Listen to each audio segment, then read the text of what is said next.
វិសាបនម័យ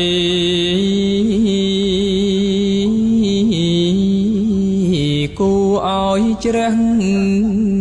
ថ្លាថ្ងៃព្រះសាស្តា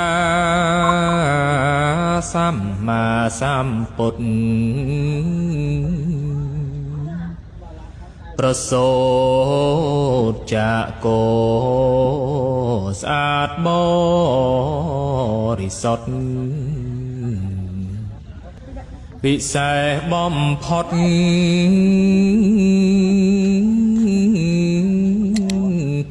នៅក្នុងលោកកា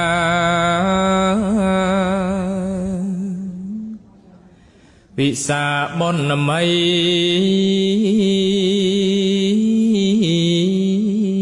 ថ្ងៃទ្រង់ត្រាស់ដឹង